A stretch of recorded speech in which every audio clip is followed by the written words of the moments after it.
So we studying bryophytes.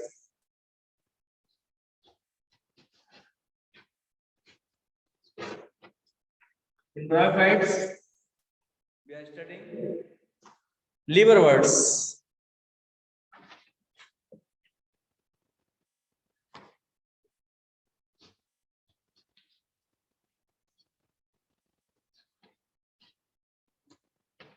Liverworts.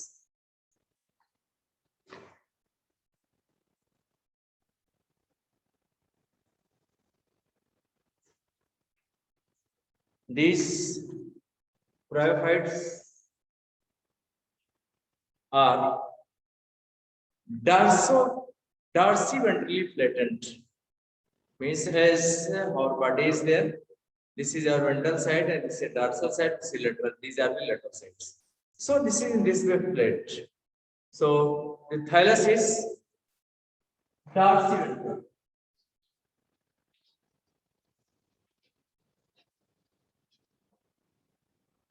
Dorsiventral thallus, and it is attached to the substratum by rhizoids.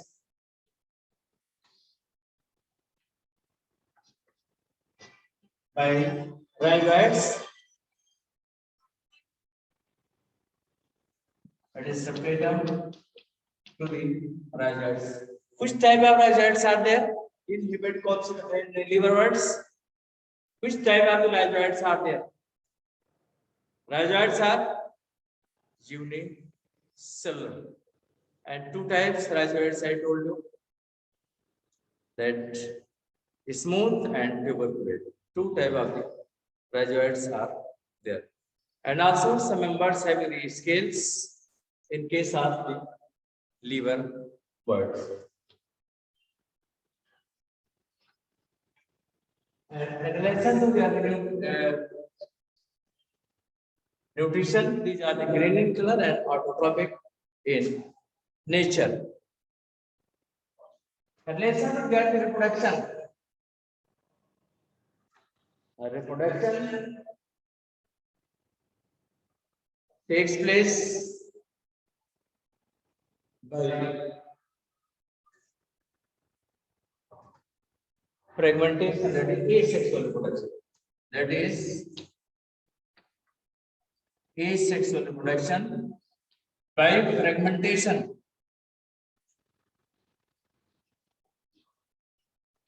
You know very well about the fragmentation when thallus breaks into pieces and each piece develops into new plant. Suppose this is broken down into these small pieces. This part will develop into new thallus.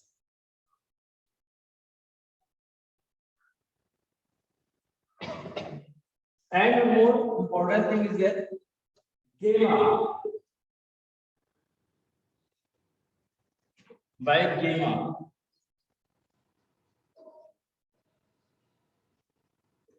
next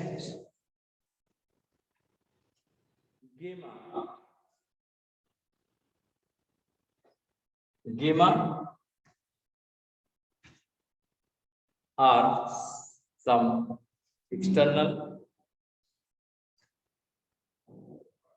that asexual buds. Green gamma are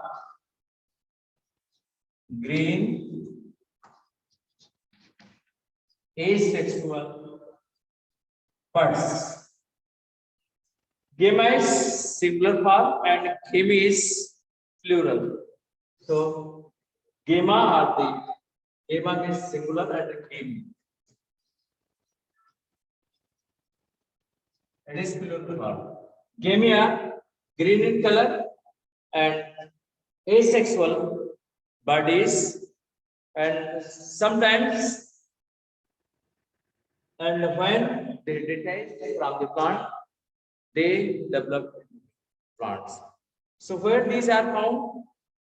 These are found in the groups in a specific structure, and this specific structure is called gamma cup.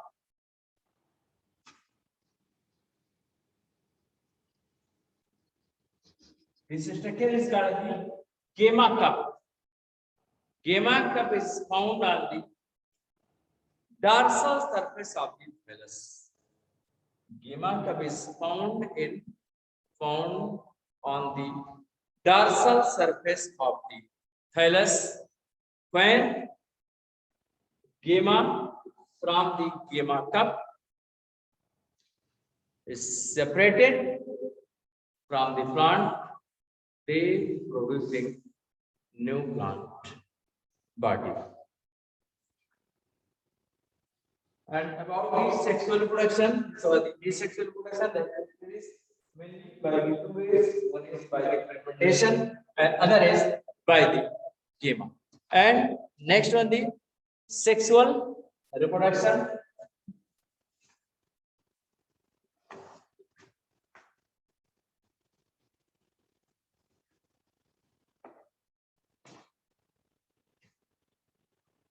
Sexual reproduction.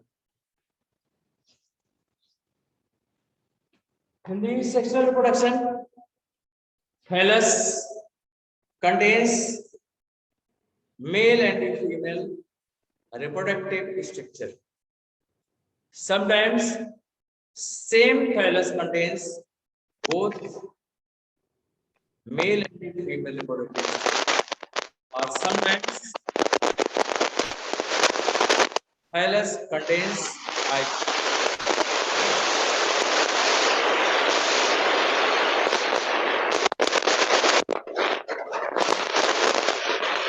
male reproductive structure.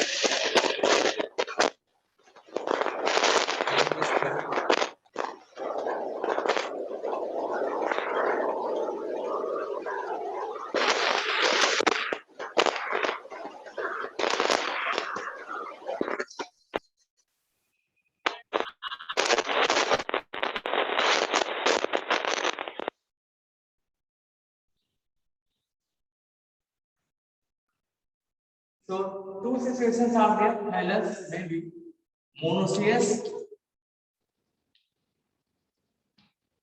or dioecious. Monoecious or dioecious. In the monoecious,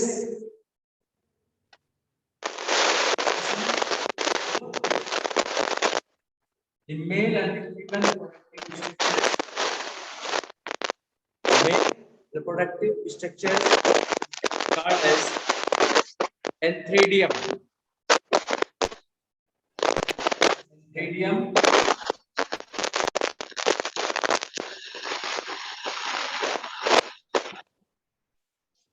Male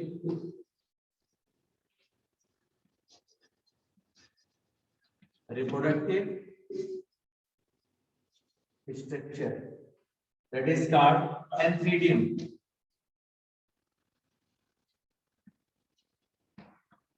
And female reproductive structure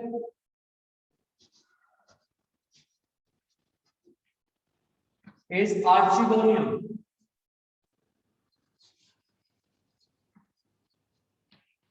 Sometimes same thallus contains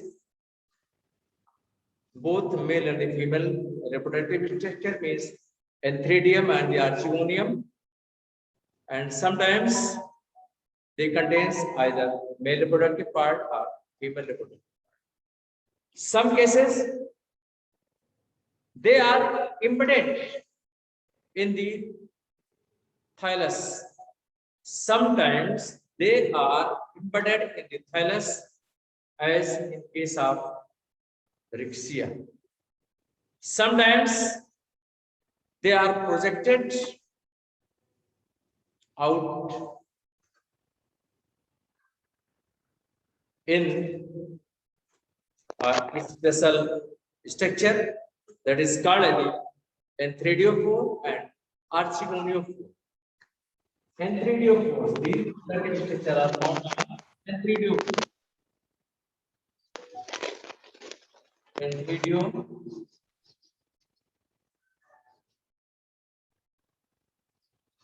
Antheridophore, as in case of Markensia. On the antheridophores, and 3D are found. And archegoniophores, archegonia are found in diagram. See the diagram properly. This structure is archegoniophore is there, and this is anthradiophore is there. And the archegoniophore, these are archegonia is found here, and in the anthradiophores, anthradia are present here. So in this way, anthradiophores and the archegoniophores are found only some cases, and some cases they are embedded into the phylus. And after fertilization,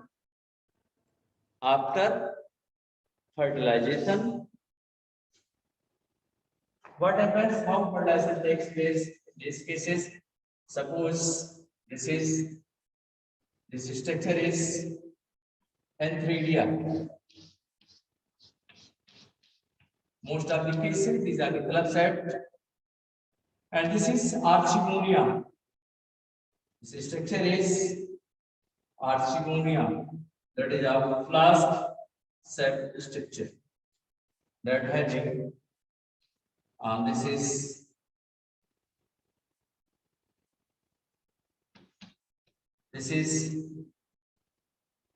egg, this is egg, and this is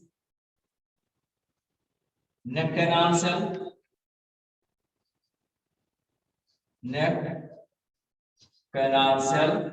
and this is ventral canal cell.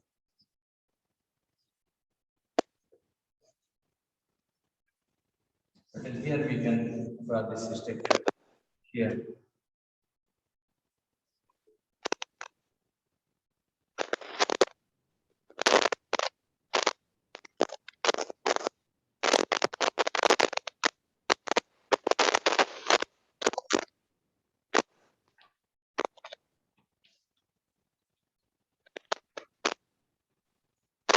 Archegonia,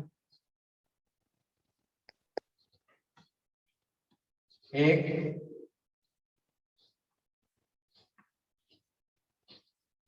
venter, canal cell, and this is neck canal cell.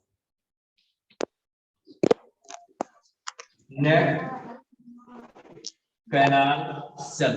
This is neck canal cell, and this is ventral canal cell. This is what happens when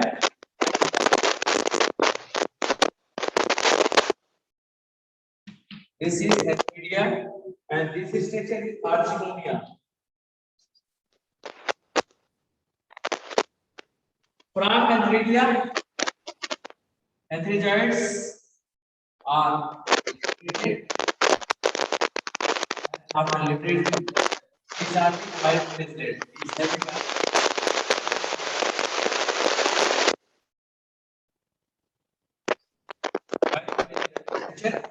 And when archegonia become mature, the canals are dissolved,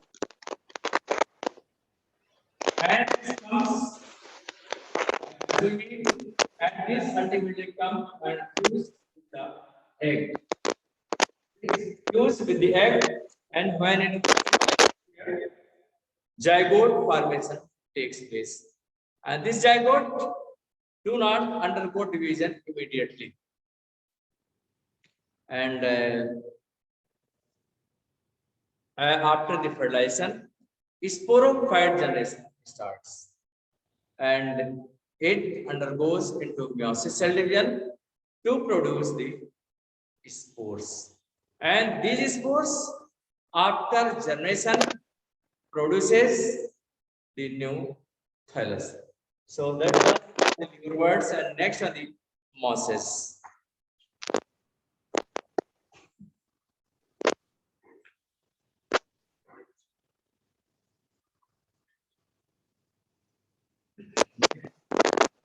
One is moss.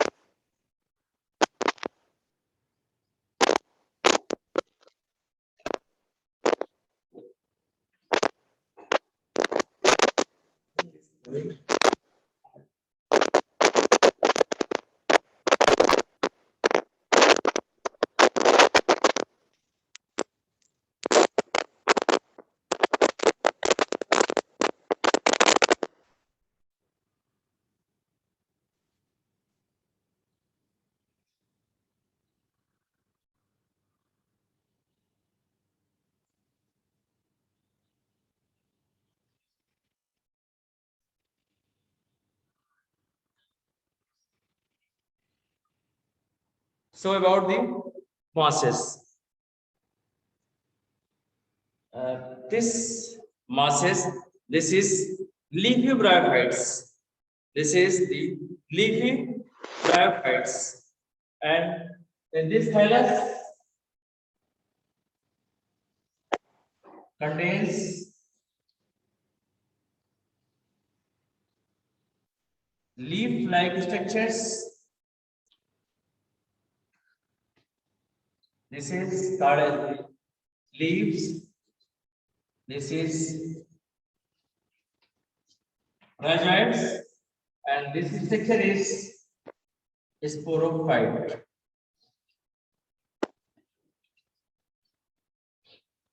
This structure is sporophyte. After here, this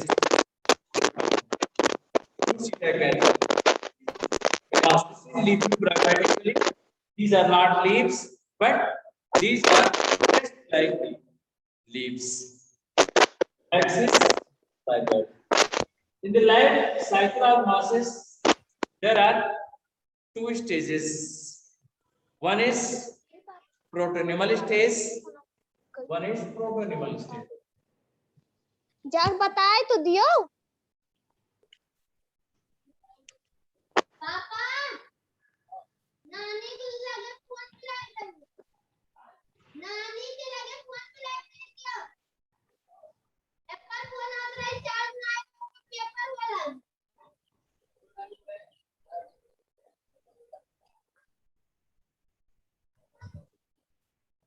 जाओ कह दो mummy जल्दी से बतिया ले फिर लेके चला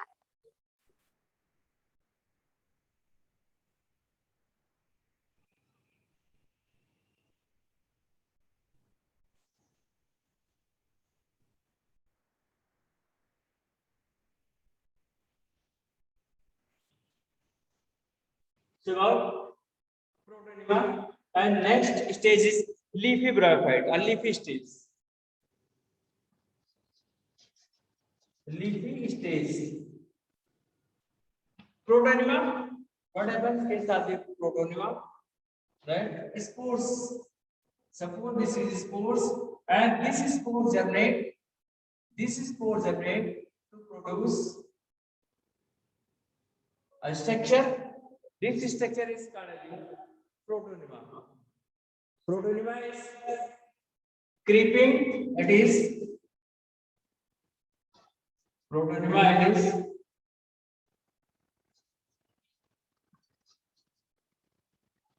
creeping, green, branched, filamentous structure.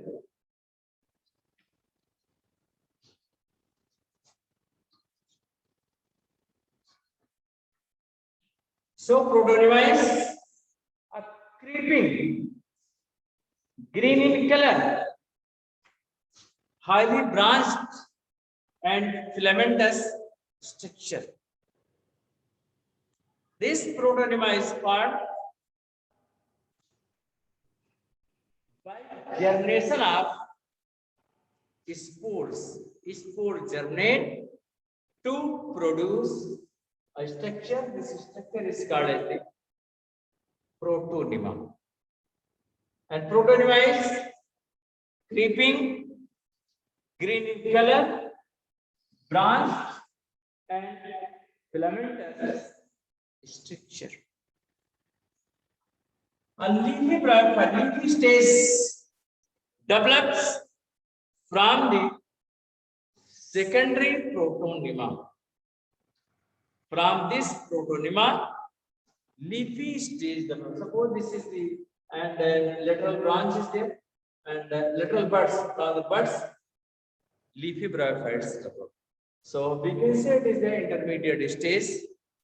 So this leafy stage develops from the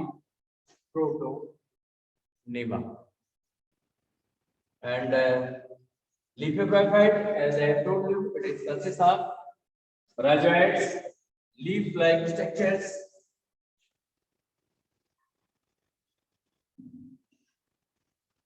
It is leafy bryophyte. And listen to rhizoids.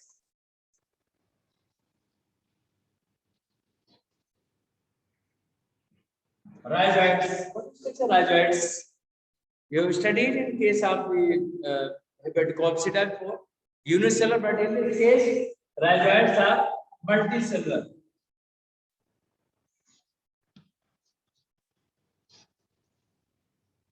Rhizoids are multicellular, branched, having obliquely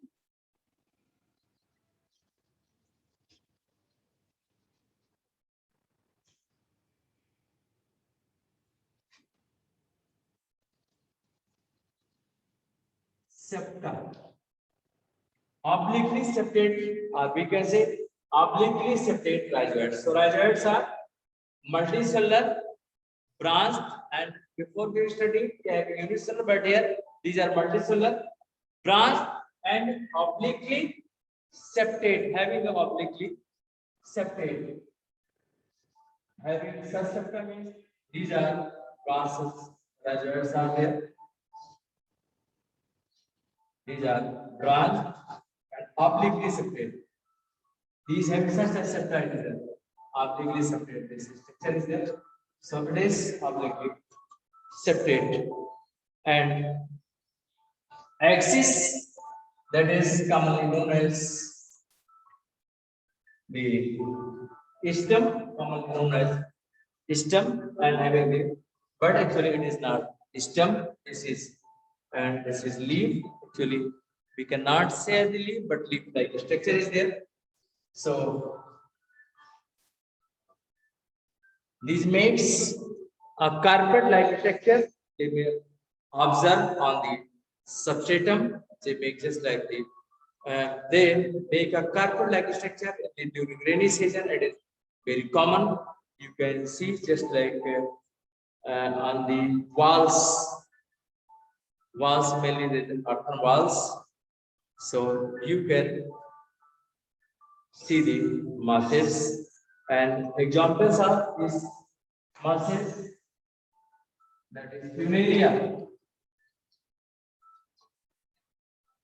Polytrichum. One example is as given in our book, and Sphagnum.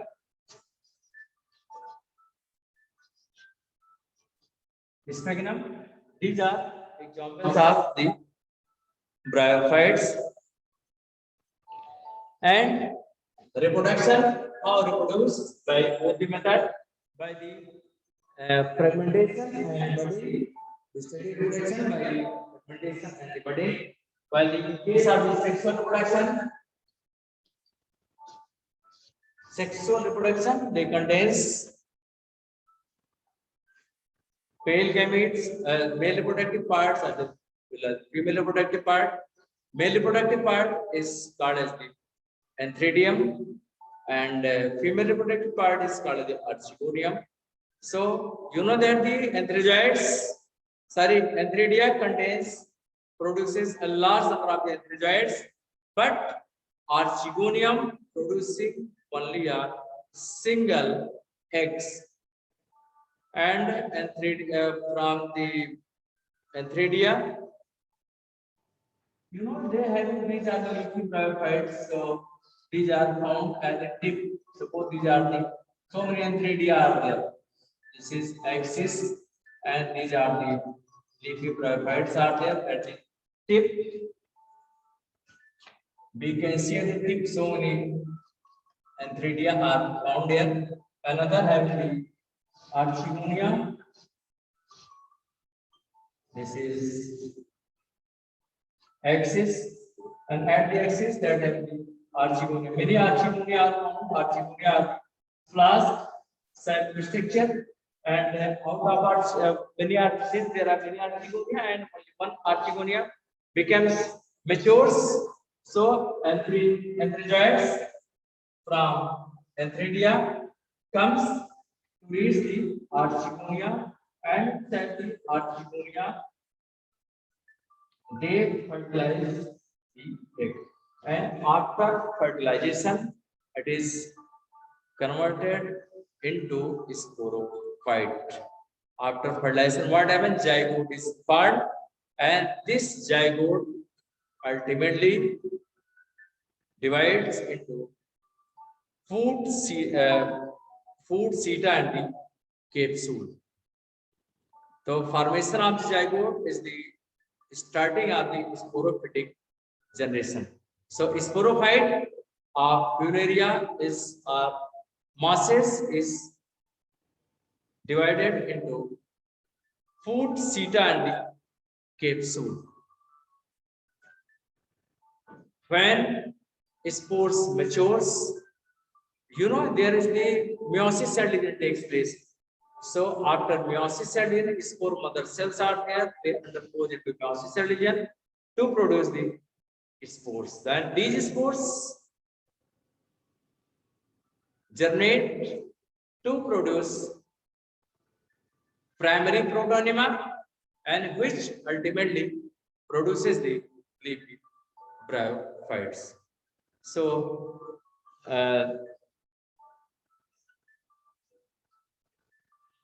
next time we will this I think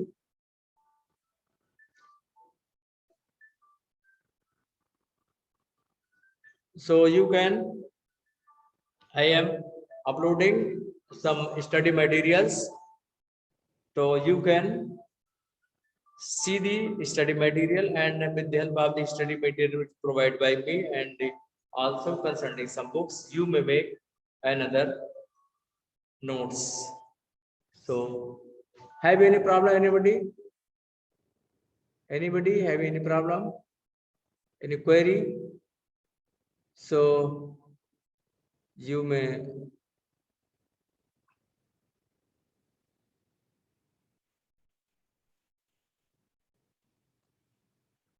so thank you, that's for today only. Thank you, Thank sir. you, sir.